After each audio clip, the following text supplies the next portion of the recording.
మీ పేరు? వెంకన్న అండి. వెంకన్న. ఈరోజు మనం వెంకన్న గారి తోటలో ఉన్నాము. గ్రామం వచ్చేసి కోటపాడు విలేజ్, మండలం రఘునాథపాలెం మండలం కోటపాడు విలేజ్లో ఉన్నాము.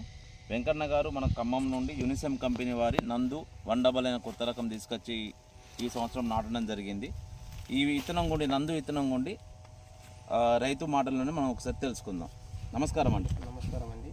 యూనిసెమ్ కంపెనీ వాళ్ళండి. అది 1 నందు 199 కాపు చిక్కడ కాపు అండి. దగ్గర కానీ కొమ్మకులుడు కూడా కంట్రోల్ అయింది. చాలా లేదు దీనికి. కాయ చిక్కడ కాపు, దగ్గర గనుపు, కాయ కూడా బాగా బారుంది. కాయ కూడా బారుంది. తోట కూడా చాలా అనుకూలంగా ఎదిగింది. నిమ్మరమల్ల ఉందండి.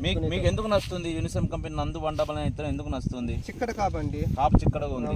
A55 పెట్టినా అంత అనుకూలంగా లేదు, అగ్నిమని పెట్టినా అంత అనుకూలంగా లేదు. ఇదైతే నిమ్మరమల్ల ఉంది. చూసిన వాళ్ళు కూడా ఈ ఎకరం వరకు కొమ్మ తెగులు కూడా తట్టుకుంటుందా? చాలా తట్టుకుందండి. మిగతా రకాల కన్నా తట్టుకుంటుందా? చాలా తట్టుకుందండి. తట్టుకుని కాపు మంచిగా వస్తుందా? వచ్చిందండి. ఇంకా కానిస్తుంది కదా. ఇప్పుడు మీ కోటపాడు విలేజ్లలో మిగతా రకాల కన్నా నందు అనే ఇత్తనం ఎలా అనిపిస్తుంది? మంచిగా అనిపించింది. రిజల్ట్ బాగుంది. చాలా మంది వచ్చి చూశారు. బాగుంది కాయ అంటారు.